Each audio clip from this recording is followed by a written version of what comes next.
مانگرتنی مامۆستایان کۆتایی هات بەڵام گردبوونەوەیان لە بالیسان دەستی پێکرد. مامۆستایانی ئەو سنوورە هەڕەشەی پەکخستنی سیستەمی خوێندن لە سنوورەکەیانەکەن. چیرۆکی مینی پاسێکتان بۆ باسەکەین خۆی شوێنی 11 کەس ئەگرێ بەڵام ئەو 33 قوتابی بار کردووە. لە وێنزێش فیستیڤاڵی زستانە دەستی پێکردووە. سڵاتان لێبێت.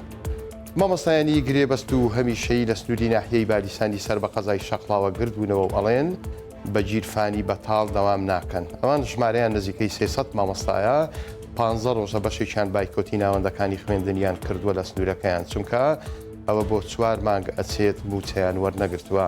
هێدی سعید نوێنەری مامۆستاکان بە 1964 وت داواکاریان ئەوەیە موچەیمانجی 7 و 8 لە سنوورەکان دابش بکرێت. جگە لەمەش بڕیاری مامۆستاکانی ئاشکرا کرد و دەڵێت ئەگەر بە زووترین کات جوابیان نەدرێتەوە ناچار کەرتی پەروەەردە لە سنوورەکەیان بە یەکجاری پەکەخەن. مینی پاسێکی ڕەنگڕەشی بێسەرەتا کە خۆی کوشتی بۆ 11 کەس هەیە ئەمڕۆ لە بازیان 33 منداڵی هەڵگرتە بوو. بەفرەزەکانی هاتوچۆ پێیان زانی و هەرزوو دەستیان بەسەرداگرت. ئەمڕۆ پێنجشەممە پۆلیسی هاتوچۆ کە مینی پاسەکەیان گرتووە یەک بێکی قوتابیەکان دەهێن نەخوارەوە لە دیمەلێکی ڤیددیۆیدا دەرەکەوێت کە کارمەندێکی هاتوچۆ منداڵەکاندا ئەبەزێنێت. ئەوانیش خۆیان پێ ئەکەن و بزە لەسەر لێویانە بێ ئاگان لەوەی ژیانیان لە مەترسیدا بووە.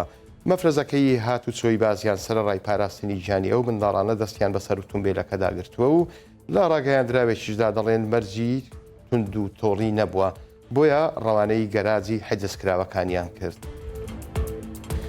لە سەر شەقامی 120 مەتری هەولێربار هەڵگرێک لە جۆری گەڵابە تای دواوەی ئەتەقێت و خۆی ئەچێشێ بە کرێنێکدا کە بلۆکی بار کرد بوو. بەهۆیەوە وەرئەگەڕێ و منداڵێکی 3 ساڵانیش بریندار دەبێت. هاتوچۆش لە لایەکی شەقامەکە پەچی ئەکەوێت. ئەفسەرێکی هاتوچۆ لە شوێنی ڕووداوەکە بە 1964 ورد ئەمڕۆ پێنجشەممە شۆفێری گەڵابەکان نیازی هەبووە لە شەقامی مووسڵ بەرەو شەقامی مەخمور بڕوات لە ئەنجامی تەقینی تای دواوەی خۆی کێشاوە بە کرێنێکدا و بارەکەی ڕژاندۆ تا سەر شەقام و ئاستەنجی هاتوچۆی بۆ هاوڵاتیان دروست کرد. شۆفێرەکە منداڵێکی 3 ساڵانی لەگەڵ بووە بەهۆی ڕووداوەکەوە بریندار بووە و گواستراوەتەوە نەخۆشخانەی فریاکەوتنی ڕۆژئاوای هەولێر. 1964 زانیوێتی باری تەندروستی منداڵەکە جێگیرە.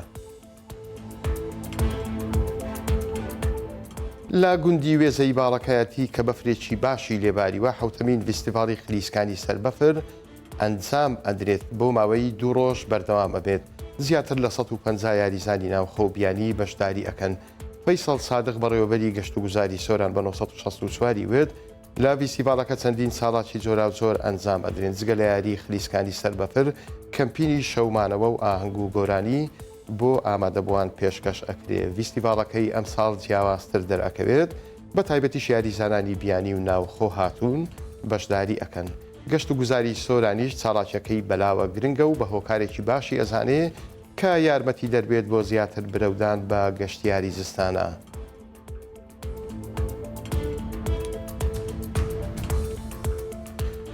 جارێکی دیکە بناری قەندیل بردومان کرایەوە لە دوێنێوە تاکو ئەمڕۆ کە کەمێک پێش ئێستا بووە 7 جار فڕۆکە جەنجەکان کە باس لەوە ئەکرێ فڕۆکە جەنجەکانی تورکیا بووە ژمارەیە گوندی سنووری بناری قەندیلی بردومان کردووە.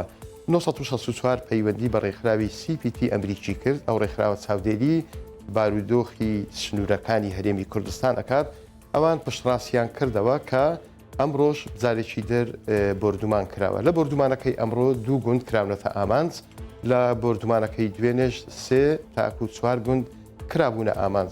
خۆشبەختانە هیچ زیانێکی گیانی نەبووە سەرڕای ئەوەی کە ژمارەیەکی کەمی خێزانەکان لەو گوندانە ئەمێننەوە بەهۆی ئەوەی کە وەرزی جستانە و تۆبارانەکانی زیاتر ئەو ناوچانەی گرتوتەوە کە ناو گوندەکان نییە بەڵکو تۆزێک لە دووری گوندەکان ئەنجام دراوە.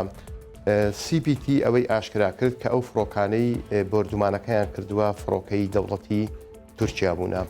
بەڕێزان هەواڵەکانم پێشکەشکردن کاتێکی خۆش بۆ هەموو لایەکتان و خواتان لەگەڵ.